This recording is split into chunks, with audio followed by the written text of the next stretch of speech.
We are approaching the midseason point in the NFL. These games are only going to get bigger.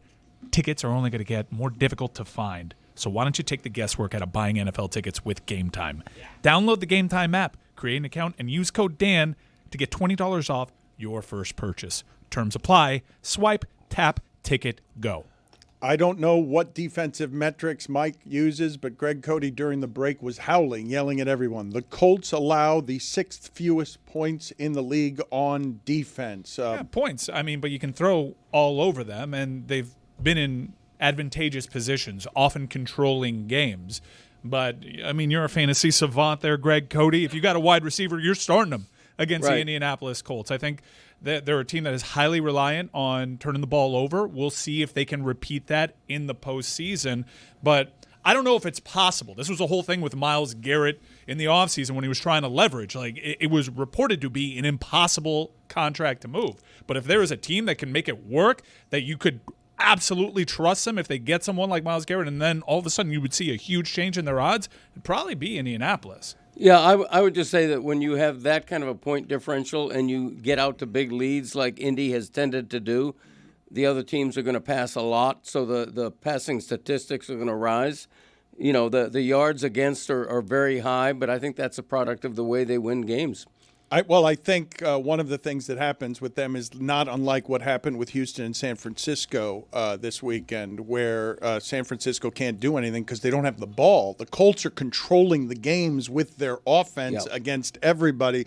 But let's get to not baseball, even though Jeremy continues to be insanely mad that we're not talking more about the World Series. Let's go on to LeBron, something we don't talk a lot about over the last we haven't had couple enough of years. LeBron. Yeah, we've got Yaron Weitzman here, who has a couple of books. The latest one was the one we were talking about last week, A Hollywood Ending, The Dreams and Drama of the LeBron Lakers.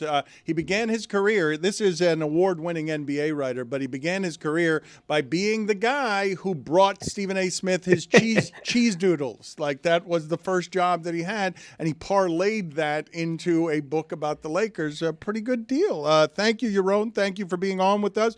Have a lot to talk to you about. I guess the detail from the book that everyone loves is the Russell Westbrook, LeBron's a phony story. Is that the one that you expected to pop when you wrote the book, or did you expect some of the others to pop in the details from the book? Thanks for having me. I'm glad that Stephen A. detail gets glanced over too frequently, and I'm glad you grabbed onto that. That was the one. You know, when you do this, you report and you get different details, and that was the one. When I got that, I remember I was sitting on my couch and kind of told my wife after, being like, "Oh, I think we got the excerpt here. Like, I think this is it." Because it has the personalities, and I feel like sports books should have some silliness to them too. And the Will Smith being involved there just 6 months after the slap just makes it perfect. So I was pretty happy with that one. I have a number of different questions to ask you, but is it true that the Lakers threatened to sue you just when you started down the path of this book? So not the beginning. So that is true. So I'll go behind the scenes here. You know, when I started this, I reached out to the principals, reached out to Jeannie Buss. Told her I was going to do this book. We met a few times off the record, and I'm only sharing that because she has referenced, quote, the writer who's doing a book on us in multiple interview. So I guess I figured we were clear there to then just talk about it. And at some point, I don't know what changed. To this day, I don't. But I remember the day of the Dan Hurley news, right? The day it was game one of I think it was the 2024 NBA Finals. The Lakers, that's the day that Woj broke that Dan Hurley story. And that evening, I get an email from the desk of Marty Singer, and I have to Google him after, and he's a famous defamation lawyer. And he says that he says that the Lakers, he's basically representing the Lakers. I've described it as like, it wasn't quite a cease and desist, but we're watching you. And then, so I figured, there goes informal communication. So I sent them fact-checking later on when I was done, but before we were published. And I mean, Dan, you know this, you do the fact-checking process, and I'm okay being told I'm wrong. Like, I'm okay. It's kind of like, let's talk. Tell me where you think there's context here or other things to change. And instead of getting on the phone, they had the lawyers send me a really long, aggressive letter, and many of the points were just factually inaccurate, like to the point where, I sent them a quote from a 2017 LA Times story that was on the record, and they said it was fake, things like that. But the part of the note was, along the lines of make no mistake, many times people threaten to sue and don't have the means or ability to do so. We do. So, I mean, I guess to this day I'm okay. We'll see, I guess. If Did they it change scare their you, minds. though? Did it scare you? You talked to more than 200 people, right? So, like, Yeah, close to 300. Yeah, it's scary. So a mix. Like, I mean, listen, part of it, I was, as a reporter, you're kind of like, oh, I guess I did something right here. So that's a good feeling.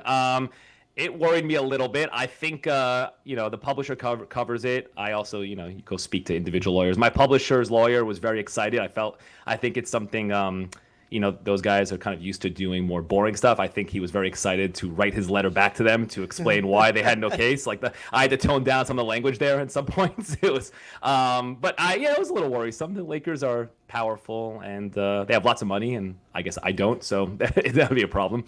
Well, they're powerful and have lots of money, but I think people would be surprised at what a mom and pop organization they actually are. Like, I know the Lakers' prestige is giant, but it's actually a family-run organization that doesn't have another business outside of this. How much silliness did you run into when reporting some of this stuff? And were you surprised that the Buss family chose to sell the Lakers when they did? I'll answer yeah, I'm still surprised, and I feel like we have not yet been given. So the book finished, like I basically got a paragraph in on the sale, but I still feel like we have not been given a good reason why they sold the team. Everyone says, $10 billion valuation, $10 billion valuation. Jeannie Buss has no kids, and they were like, mom and pop, they were still making millions of dollars off the team. The big winner in this is Jay Moore, honestly. He was the big winner in the Lakers sale, like that guy and his kids. The background here is, so Jeannie, the 6 siblings, everyone, or, there was another one who came out of the woodwork later on, but 6 major ones, 4 from the original marriage and 2 younger ones. The way the trust was divided is basically you need 4 to decide to sell the team. The 2 younger ones never wanted to. 3 older ones always did. Jeannie was always a swing vote. She was always no, no, no until now. And the part I find interesting, and this is stuff, you uncover as you're looking at it, but like, after she kind of got rid of her brother and she took over the team, she would always talk about how the Buss family, it was her dad's dream to have them in the have the Lakers, in the Buss family for years, and the family legacy and all that. And that lasted, I don't know, maybe 10 years, a generation before she decided to sell the team. So yeah, I think it's surprising, and I still don't think we've been given a good reason why they were sold. Yaron, what is an example over the last 7 years since he arrived there of LeBron running the show there in LA? So Bronny's the best example, but I will say, and we can get to that, one of the more interesting things that kind of I learned was that the idea of the clutch Lakers, it's overblown, right? And like the most obvious example is and this is public, with the Ty Lue coaching search in 2019. LeBron wanted the Lakers to hire Ty Lue as their coach. Ty Lue was a perfect candidate for them. He was a great coach, former Laker, that matters to them, had a good relationship with LeBron, and this goes back to the Buss family stuff. They said no, and they offered him, or I shouldn't say they said no, they offered him a 3-year contract that was well below market value that he refused to take. But if, again, with the lawyers, you have to be very clear. They didn't say no, they just offered him a deal that they believe he should have accepted. So that's a great example to me of, and that was LeBron's year 2. Like, that wasn't after the Westbrook trade. That wasn't after the issues. That was LeBron's there year 2. And they say, yeah, we're not going to hire a coach. So, Bronny's a good example. There are other points to me, like they were able to leverage his power during the AD negotiations. So the Rob Pelinka messed up the salary cap, and he basically they messed up the sequencing. They had to convince AD to waive his trade kicker, is the short of it. And in order to do that, Clutch then said, you know what, we're going to negotiate with you. If we're going to waive the trade kicker, we want to guarantee that you sign Kentavious Caldwell-Pope. So that's not to say LeBron, forcing him to do things. That's more leveraging the power that they had. Were you able to learn anything about LeBron's presence or lack of presence at the Kobe Bryant memorial at the arena? So I got to give Pablo. I was not Pablo nailed it down. I could not. It was one of these things where we all assumed and we all kind of knew, and I actually was at a point where like I was just going to kind of leave it ambiguous. Pablo nailed it. I was not able to. So no more than what Pablo's had. So you mentioned the response to the book from the Lakers. What about from LeBron's camp, which can be very protective? What kind of cooperation or lack of did you get from LeBron? No cooperation, but I would say a less aggressive lack of cooperation, if that makes sense, right? I think they're just at the point where like they don't. I mean, LeBron doesn't really do long form interviews of any kind anymore, and I have no issue with that. Like I got power to him. Why? He's got cameras following him around. I assume Netflix has 15 documentaries in the can already, right, for what he's doing. So yeah, no cooperation, and I think their thing is like they don't want to even do fact checking because it's just then I can say I cooperated when I get asked this question. So it's just we're out, all good. What do you have for us in terms of what LeBron actually knew about Anthony Davis and the Luka trade? What's true there? What's real there? According to you talked to, as we said, almost 300 people. LeBron didn't know. I know no one believes that. I know everyone's got conspiracy theories. I mean, I have in the book we have the group chat basically. So Luka, the way it goes is Luka. That trade happens a Saturday night, and the background here, by the way. So I live in New York. At that game, the Lakers were at MSG that night. The night that Luka was traded, and other reporters will tell you this too. Like in the hallways, Rich Paul, Savannah James, this always happens for the Knicks games in New York. They're all hanging around in the hallway there, getting ready for dinner plans. Like it is very clearly not a group who is aware that this seismic deal is about to go down. But anyway, they all go out for dinner in their separate ways, and Shams sends that tweet that we all remember. And Bronny shares it in the group chat and goes, "Is this real?" And the players only chat and asks, "Is this real?"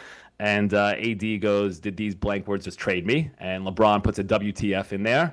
And who I think LeBron said he was at dinner. And AD basically says, "Good luck, fellas," and leaves the chat. So I don't think LeBron had any idea that that this was going to happen. And honestly, from the Lakers' perspective at that point, like it's kind of, if you're getting Luka, you no longer are like, you don't have to worry about that. You've already moved on, right? And even at the press conference the next day, I found, or whenever they officially did it, I found it so interesting.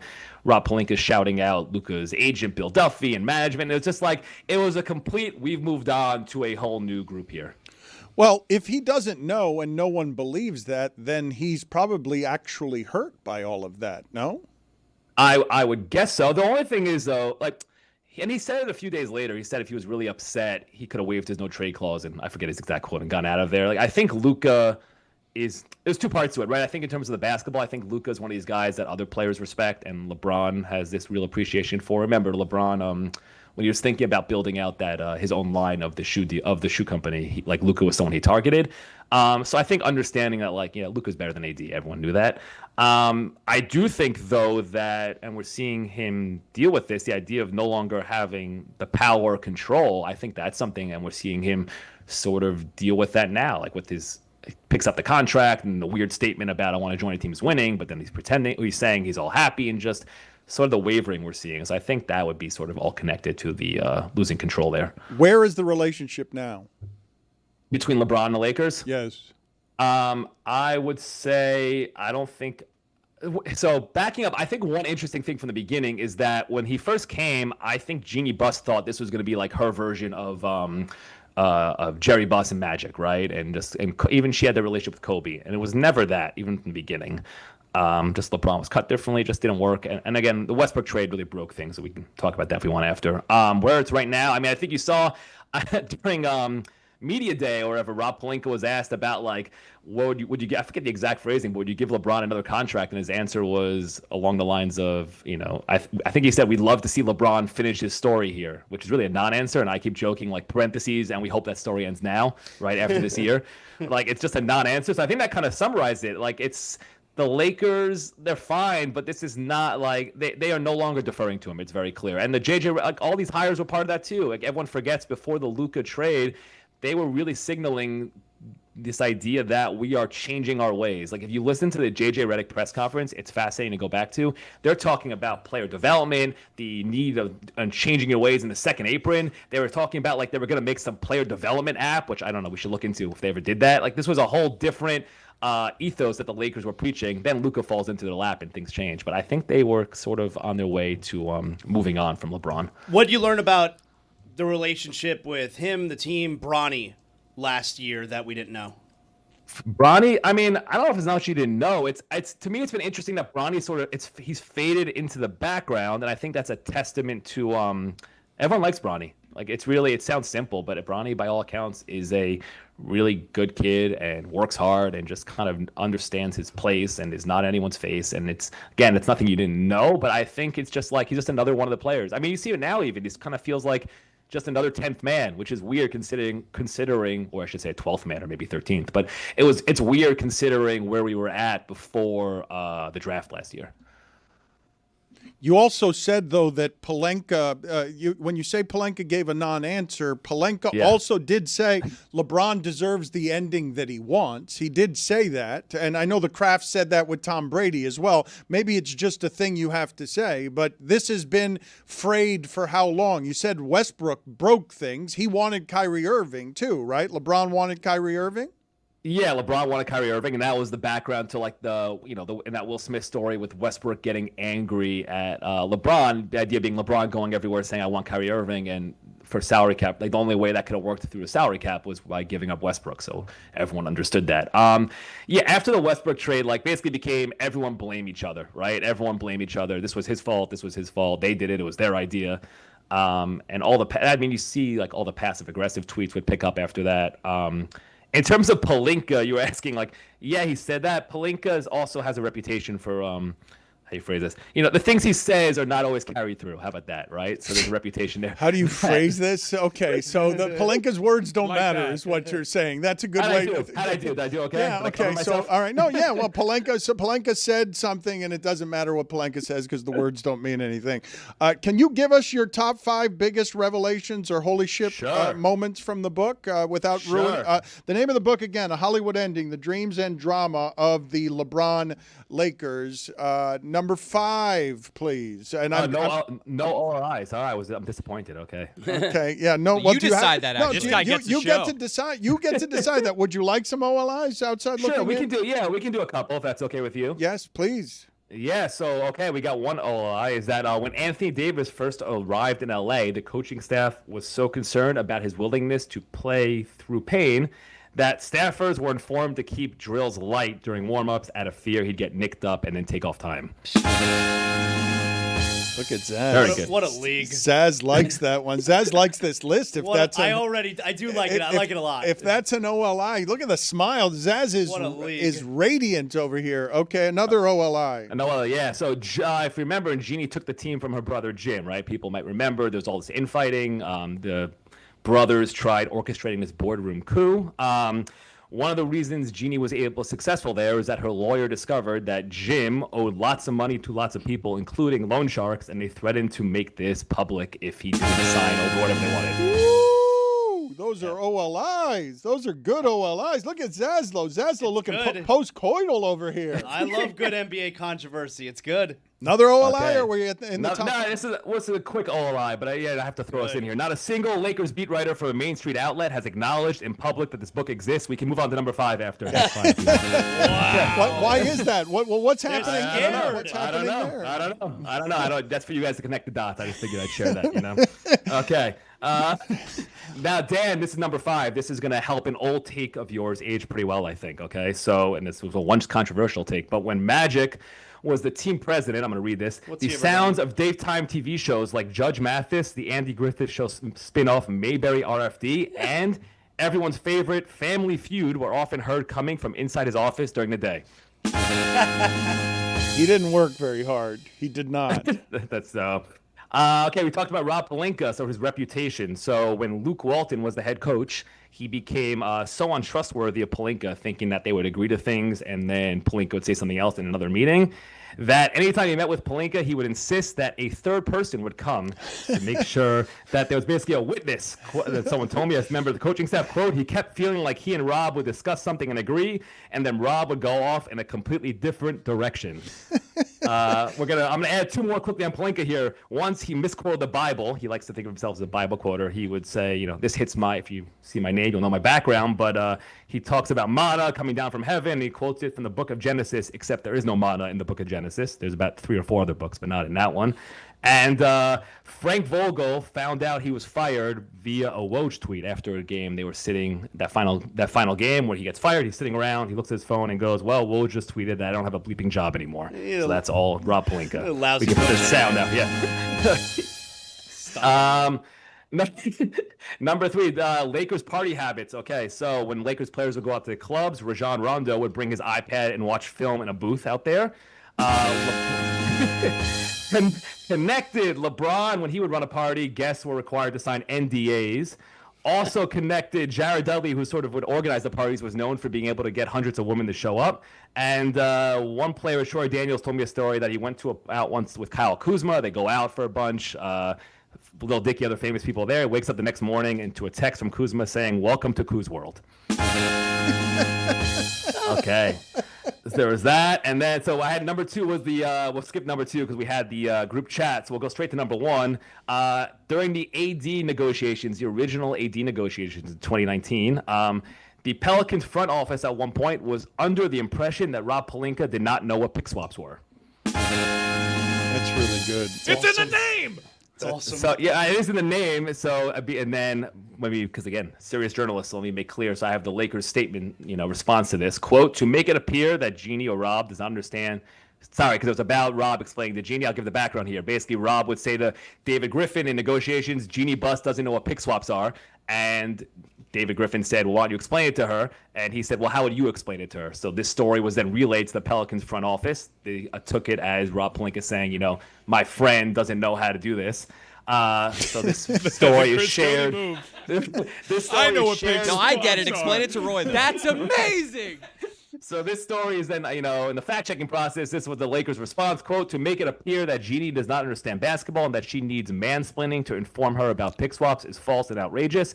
And any assertion that Pelinka did not understand pick swaps sufficiently to explain that Jeannie Buss is, quote, outrageous and, quote, falsely portrays Pelinka as unknowledgeable about NBA contracts, something that no one has ever claimed about him and is utterly ridiculous to suggest about one of history's most successful basketball agents," end quote. There you go. The name of the book is A Hollywood Ending, The Dreams and Drama of the LeBron Lakers. None of the Laker beat writers are acknowledging that it has been written. None of the Laker beat writers are using any of the information that is in the book, a book that he was threatened, he was threatened with defamation for. Thank you, Yaron. Appreciate the time and the work. Thank you, sir. Thanks, guys. Really appreciate this. Actually, before you leave, I should ask, though, can you tell me something about how long you were bringing cheese doodles to Stephen A. Smith? And what are the details that are important to know there?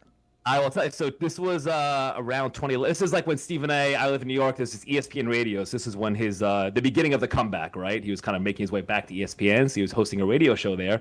And anyone who's interned for radio knows that job means often going to get snacks for the host. So Diet Coke for Michael K. But Stephen A. cheese doodles. And the problem, I quickly learned, it was every show, but I quickly learned that cheese doodles are not one of those chips that are like regularly available at every bodega. You have to go actually searching for cheese doodles. So I would go, ESPN Radio was above Penn Station. I would go into Penn Station and go searching for cheese doodles. And also, and it wasn't on purpose, but Stephen A., I think he would often underestimate the cost of some of the food he would ask us to get him sometimes. And so, yeah, maybe came up short there. So that was about 6 months of work. That's how I made it to this part. Did he like the crunchy cheese doodles or the original puffy, softer cheese doodles? Great question. I got to be honest with you, Greg. Again, cheese doodles, harder snack to find than you think in like the moment. So I would just be grabbing whatever I could possibly get, either or. Put it on the poll. Are cheese doodles harder to get than you think? And are you allowed to do Cheetos there, or they have to be cheese doodles? It's not something that's ancillary. You know what? I wasn't going to, this is early in my career. I wasn't going to risk it. I was just going to go pure cheese doodles.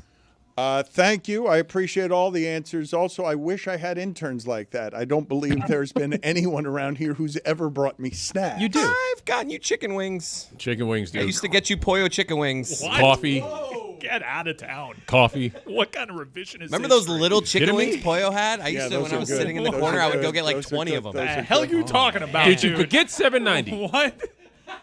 I don't remember being Instead, snacks yeah. being brought to me. I Oh, don't my God. remember that. Turn his mic off. I wasn't even here, and I know that happened. Yaron, thank you for being on with us. Thank you, guys. Really appreciate this. I miss those chicken wings, honestly. Those are good. Those They little ones? canceled Sauce them. was They great. canceled them at Pollo Tropical. I don't know why they. serve I it don't know anymore. why they canceled them. And then they brought wings back for a little bit, but they were too big. They're not the same little ones as they used to. Back to you, Dan. Thank you. Kendrick Perkins says any number of asinine things, but what's been happening with him lately, Ja Morant has pointed this out and saying, I don't bleep with Kendrick Perkins anymore.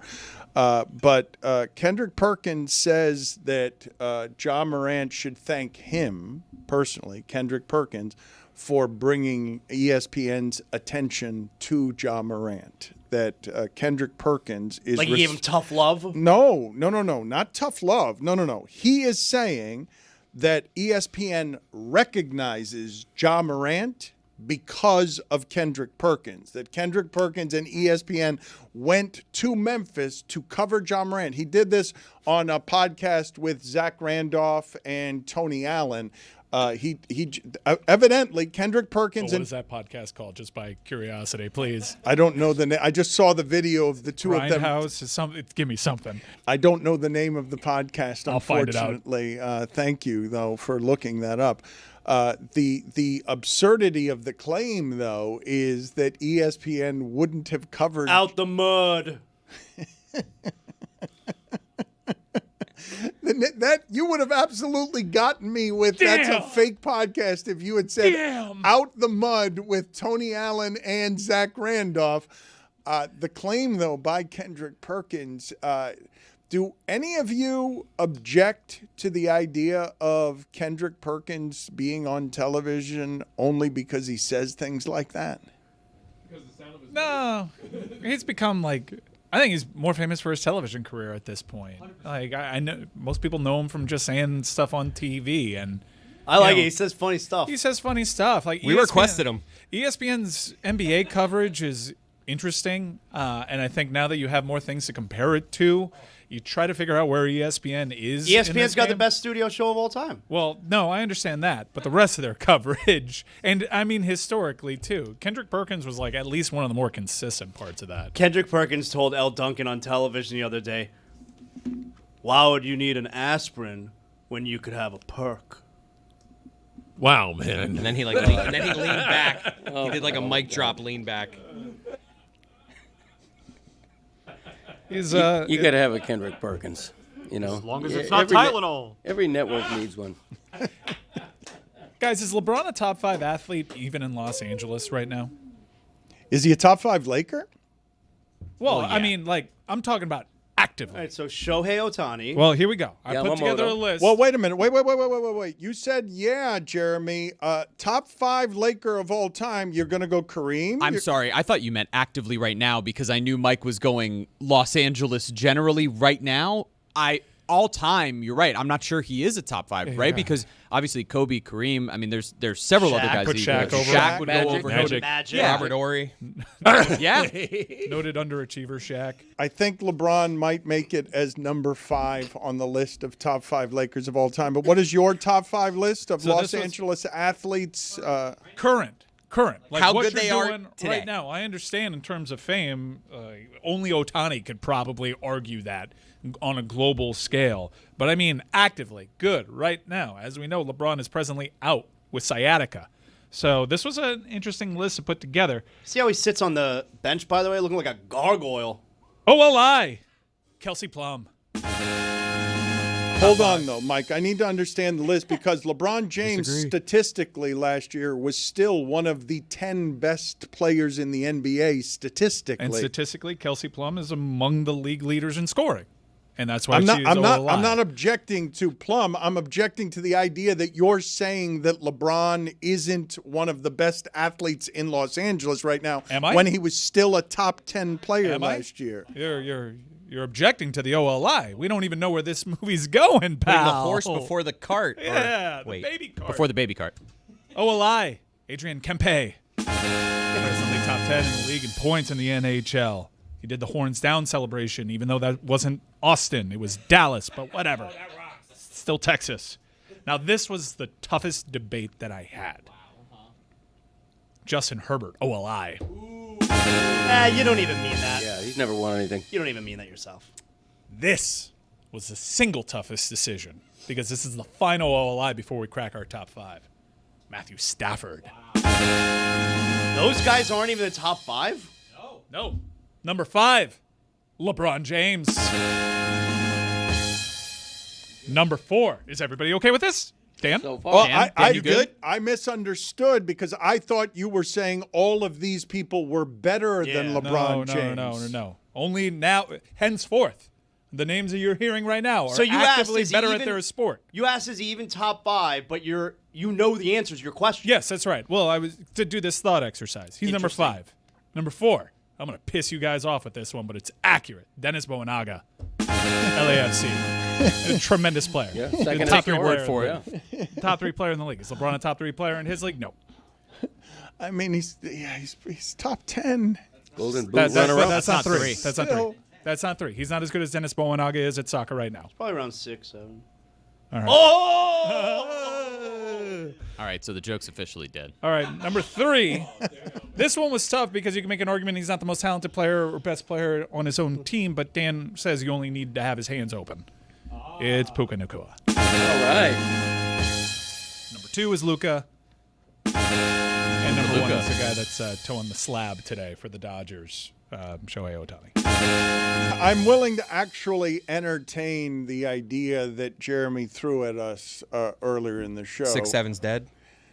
Well, yes, that I agree with. The moment that Zaz makes the joke It's over. It's done. and moves his hands back and forth, I thought it was done long before Zaz did that, but now it is dead. Nail in the coffin. No, the coffin has been set on fire, and the skin has melted, and the remains are ash, and there's nothing left. It's not my fault. I know the cool trends. The thing, though, that Jeremy said that I don't think, Cody, you have more experience than any of us here at covering sports. It's going to be hard to form an argument on behalf of anyone else when he says Shohei Ohtani is the best athlete ever, when he can do 2 things that are really hard to do better than most people. He's not the pitcher that he is as a hitter, but when I see in postseason baseball somebody doing these particular things, like getting on base 9 times or hitting as many home runs, that used to be the rarefied air of only Reggie Jackson, 3 home runs in a game, but in a playoff game and in a playoff clincher before getting to the World Series, he hits 3 home runs, one of them out of the stadium, and is also throwing 100 miles an hour and striking out 10 people. Who else do you put in the conversation? I put Deion Sanders in that conversation, but because he was playing 2 different sports and doing 2 very different things, but he wasn't the power hitter that Shohei is. Not a long enough run, but peak Bo Jackson. You'd have to grab an athlete who can do 2 different things at the top of the food chain, but these 2 things that we're talking about. He's the best hitter on a team that has Freddie Freeman, a guy who's now hit multiple walk-off home runs, a team that has Mookie Betts. He's the best hitter. And as a pitcher, I think you're almost underselling his pitching. I think if he dedicated just to pitching, he could be an ace. no, he is an ace. I can assemble an argument that he's better than Tyler Glass now, but this team, he's not the best pitcher on this team. But just the fact that he's pitching as well puts him in the. You've heard me say before, okay, that if hitting a baseball is the hardest thing to do in sports, I think a close second is being a cornerback, trying to guard wide receivers when the wide receiver knows where he's going and when the quarterback knows where he's going, and the precision of those things. And Deion Sanders was able to do both things, cornerback and hit a baseball. But he wasn't nearly the baseball player that Shohei Ohtani is. And even to that extent, right, if you want to say, okay, take the cornerback skills, take the hitting skills, make them comparable, they were both elite. Shohei is a far better pitcher than Deion was as a baseball player in general. We got to remember, in 2022, Shohei hit 34 home runs. He also finished 4th in Cy Young voting, individually as a pitcher. If he was just a pitcher, he would be one of the best pitchers in Major League Baseball on his own and probably be on a trajectory for a Hall of Fame career with that on its own. He won 3 out of 4 MVPs. He's probably going to win another MVP this year. That's 4 out of 5. And he came in second the other year while he finished 4th in Cy Young voting. You look ridiculous. I'd like to see a hockey player who's a skater and a goalie. Does both. Or a hockey player who's great at hockey and an Olympic figure skater. That's what I want to see out of hockey. It's like if Tom Brady was also Miles Garrett. But here's the thing. Gustav Forsling could be. No, I want to hear more about what Greg's No, got to say about because this. that's the same. It's a similar skill set, right? It starts with skating. You strap on a pair of skates. Okay, you're great. You're Connor McDavid. Yeah. But then what are you doing? No, but pitching and hitting are totally different. And when Mike says Bo Jackson was not nearly the player that Ohtani is in baseball. Greg, you're talking about the movie The Cutting Edge with D.B. Sweeney. There you go. I thought I invented that. I got one that we're probably overlooking unfairly because you'll think of him as an entertainer first, but keep in mind what he did as an amateur wrestler, the fact that he tried his hand at the NFL and was a UFC World Heavyweight Champion, Brock Lesnar. Oh, the beast. Okay. You know what? If you look at Olympic decathletes, okay? If you win the Olympic decathlon and you're considered the greatest ever at decathlon, you probably have an argument that you're the greatest athlete ever. But when we talk about Ohtani, I think it's also fair to say that Babe Ruth, in his time, did everything and did it as well as Ohtani did. What impresses me about Ohtani is that since then, when you look at all the great athletes, and we've mentioned Deion Sanders and Bo Jackson, and remember Michael Jackson even tried baseball. They're never as good. Michael Jackson. Michael Jackson. Michael Jackson had been a Major League Baseball That player. would've been great. Now we're talking Yeah. a diversity of A skill sets. lanky center fielder. You saw him play He'd basketball. have been doing the moonwalk to first base Wide receiver for the backward. Browns. That's how quick he was. I wish Michael Jackson had played baseball. But the point is, Ohtani, these guys, the greatest athletes, when they try a second sport, they're not nearly as good, and that includes Deion Sanders. So Ohtani doing what he's doing, best since Babe Ruth, that's all I'll say. Best ever. I want to see the best decathlete ever and have. This is the new and unimproved Dan Le Batard Show with the Stugotz. Gamble on by DraftKings. Can you believe it, folks? We're already halfway through the football season. For many, it's been a frustrating football season, especially those who are fans of the pro team down here. But for others, you have that away trip that was really special. You celebrated, you commiserated, and hopefully you did it all with Miller Lite. That's right, because Miller time makes football time a special time. Game days, they just hit different with a Miller Lite in your hand. From jaw-dropping touchdowns to fantasy heartbreaks, it's the beer that is there for every moment. 50 years of great taste, simple ingredients, and that iconic golden color you can spot from across the room. And here's the kicker, folks. It's just 96 calories and 3.2 carbs per 12 ounces, the original light beer since 1975, and still hitting different 5 decades later. So whatever your game day experience looks like, remember, Miller time is always a good time. Miller Lite, great taste, 96 calories. Go to MillerLite.com/Dan to find delivery options near you, or you can pick up some Miller Lite pretty much anywhere that sells beer. It's Miller time. Celebrate responsibly. Miller Brewing Company, Milwaukee, Wisconsin, 96 calories and 3.2 carbs per 12 ounces. Juju's coming down for our watch party down here at Flanagan's on Thursday for the Ravens and the Dolphins. Game 5. When is Game 5 of the World Series, Jeremy? When are you doing your live stream with Chris Cody and others? When does Game 5 get scheduled here? That is tomorrow night, Wednesday night at 8 o'clock. We will be live as first pitch is about to happen. We'll be getting you ready. We have this incredible graphic ready for you guys. God, I hate that photo. Of Chris Cody and myself, that other Emmy winner over there, Ethan. Don't know who that is. Fonts are great. But yeah, we're ready for what should be a really fun night. I mean, look, Game 5, ultimately, depending on the results tonight, could be the night that the Dodgers win the World Series, or that means you have both teams going in 2-2. It's going to be a lot of fun. Roy has just committed to doing it. Adnan's going to pop by. David Sampson may pop by. So we're looking forward to continuing to add baseball friends. We have a lot of fun guests that might stop by. I'm skipping bowling for this, Dan. So Whoa! This is how important. It's a big deal. This is how important this is. I got a text from Chris that said, "Hey, did I commit to Wednesday?" Well, I saw you announced it, and I saw my name on it. Well, he did commit. And I wrote to him, like, oh, I guess I'm skipping bowling. And I really appreciate that. And so does DraftKings, How does that bringing you go this watch over along. with Greg Cody and his trick knee? He takes bowling more seriously than just about anything in the world. How does he feel about you missing bowling? Well, he's out for 2 months, so I don't want to hear him. And now we have a good graphic up there. That's really good. I condone it. I officially condone him doing the watch along instead of instead of bowling. Can You you really, put on? you really bought into that. Thank you. He petered out. Can you put your mask back on? You took it off after the first hour. I'm sorry, it's at the dry cleaners. I'm sorry. That's not true in No, any it's way. at the dry That's cleaners. not true. Liar. That's not, it's Sorry. not. Looking forward to the Cliff Notes back in my day next week. Thank you. Put your mask back I on. Juju, what do you have for us today? We're going to get to the polls with Juju in a second, but where would you like to start? I want to stay right here where we are on this baseball game.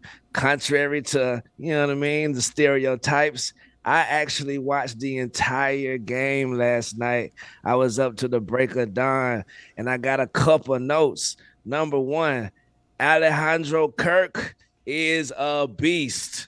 This guy, put this brother on, give him whatever contract he want next year, because him and the big dumper, goodness gracious Great alive. take. He's fun. I like this That guy guy. He's rocks. got one of those Unda body types. Right. Also, Klein. Can we give Klein the biggest ones of the game award? Because him coming in the game, they kept reading how horrible he been. All they kept talking about, this man be giving up all these runs. Man, he is lights out in extra innings. Klein, salute, because he got in a crazy jam at the top of that last inning. He needed to be Klein, and he was Klein. You Salute. you are so right. There were 3 pitchers in that game who have been terrible for a long time: Scherzer, Klein, and Kershaw, and all of them ended up being good enough in that spot. Right, and that was the last note I had. I have never been more nervous. Zaz, you mentioned this a couple of weeks with the movie, a couple of weeks ago with the movie, how you have secondhand embarrassment for people. Yeah. Man, when I saw Clayton Kershaw and all he needed was that one out, I was like, come on, brother. This is for the unks around the world, man. And he got it done on that last low and away pitch. You see Salute to Kershaw. You see the video of his wife watching on the last. I think she was crying. She was. Yeah. Should have She been. was, no, but she was crying like before he got the out. She was so Panicked. Right? Truly panicked, just Yeah. like knowing exactly what Dan set up, which is the exclamation on this, what Joe Davis kept referring to as inner circle Hall of Fame career, could Yeah. end with blowing this game and blowing a World Series for a guy who had that playoff reputation. And he came through in the moment. It was amazing. And to Juju's point, not just Klein, but Eric Lauer, just because the Blue Jays didn't get the win, 4 2/3 innings for them and was dominant in extra innings. It was amazing. Oh, my God, Jeff Bridges. That's a great photo. It looks like you told AI, give me a picture of Jesus Christ pitching. I thought he was going to. Never mind. That I thought you were pitch going to will say it be looked in like the- you told AI, get Jeff Bridges pitching. That's what we did. That pitch will be in the movie of Kershaw's life. That last series, it will be in the movie just because he made it. You will not ever be able to fail to get me to laugh by putting up Jeff Bridges in a Dodgers jersey. Throwing, I don't know why that makes me laugh every time, but it really does.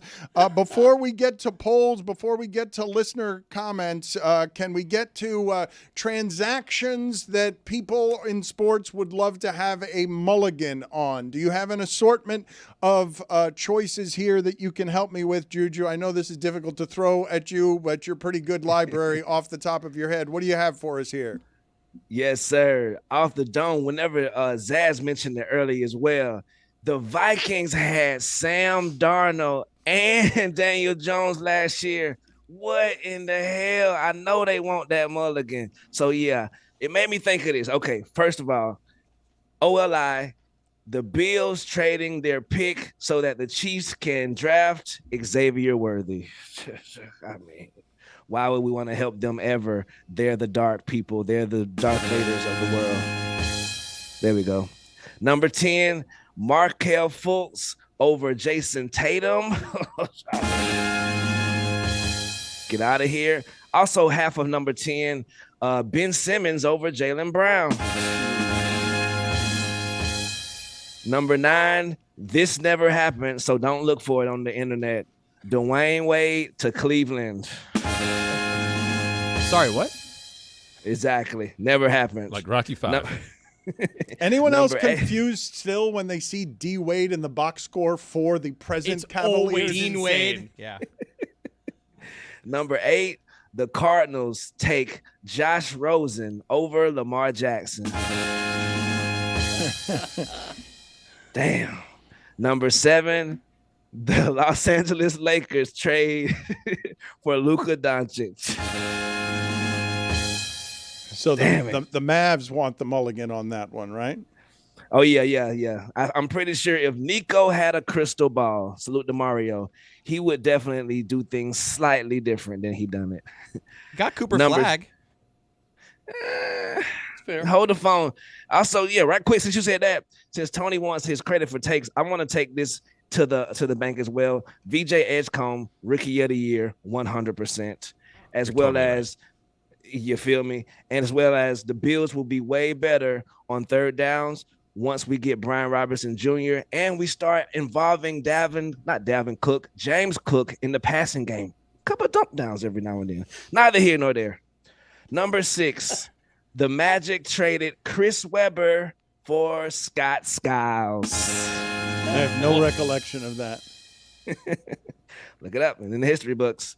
Number 5, the Atlanta Hawks trade Luka Doncic for Trae Young. It's a hell of a list. This is a hell of a list Juju's put together. PU. Number 4, the Kobe Bryant, the Lakers trade Kobe Bryant for Vlade Divac. Charlotte to the Charlotte Hornets. Yeah. Well, so Charlotte's the one that has the regret there, not the Lakers. Yep. Charlotte. PU.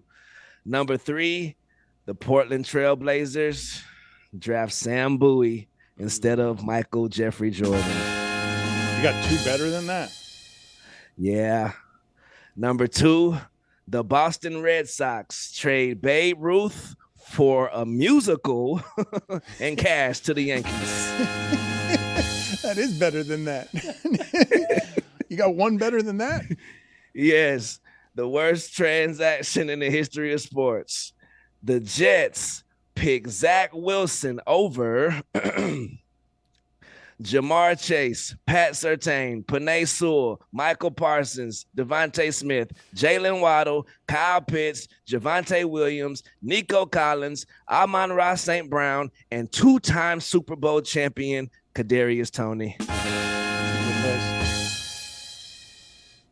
Excellent work. Excellent work by you. What a draft that was. Yeah, Holy hell. that was crazy. Do you have any listener comments for us here before we get to the polls, Juju? Oh, yeah. You're not going to like this one, Dan.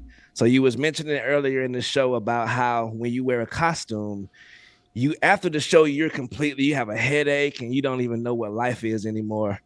And Benjamin Sabalos from Twitter, King of Texas, 1981 says, yo, get your boy Dan. He's tone deaf to how it sounds about crying, about wearing hold on, I messed it up. I can't read. Hooked on Phonics, ladies and gentlemen. Hooked on Phonics. It's real. Get your boy Dan. He's tone deaf to how he sounds, crying about how hard it is to wear a costume. Just a suit. A blazer. Right. Some sunglasses. Looked heavy. Yeah. First world problems. Okay, you just did a mask for 1 segment and then stopped doing it and just made the lie of sending your mask to the dry cleaner. In Greg's defense, it wasn't a bucket punishment. He did that voluntarily, so he did it an extra segment than he even had to for the good of the show, Dan. Thank you, Billy. You wanted to be a man, wear a blazer. Yes, a $40 jacket. Unbelievable. And by the way, the dry clean, when you send a rubber mask to a dry cleaner, you got to pick a specialty dry cleaner. Not everybody's going to do that. Great cost. Yeah. Build a Meadowlark. Mm-hmm. The mask is right next to you. You didn't go to any dry cleaner. You didn't leave. You were here the whole time. Theater of the mind, Dan. Where's the mask? Nonsense. Also, Dan, that curl yesterday, that little Superman curl you had dripping on your forehead, you might need to bring that back into the rotation because that was a good one. Mm-hmm. I don't know about the bucket hat, but that curl needs to be involved. Yes, sexy. It gave me a headache. That's where the headache came from. That curl gave me the headache. It was hardship. It was very hard. It was handsome, nevertheless. Also, we got breaking news out of the WNBA right now. The WNBA and the WNPA are extremely unlikely to agree to a new CBA by the deadline of October 31st, per Ben Pickman. You got to give him the breaking news sound whenever it is that he says he has breaking news. The polls, let's update the polls at Le Batard Show, Juju. Did Clayton Kershaw look older than Sandy Koufax last night? 85% of the audience says yes, he did. Are there going to be a bunch of people in sports media today lying, saying that they watched the entire baseball game last night? Damn. 99% of the audience says yes, there will be. Last poll. Are cheese doodles harder to find than you think? 70% of the audience says yes, and those are your polls. Thank you, Juju. Talk to you later. Yes, sir. Pitch clock. Tune in. My man.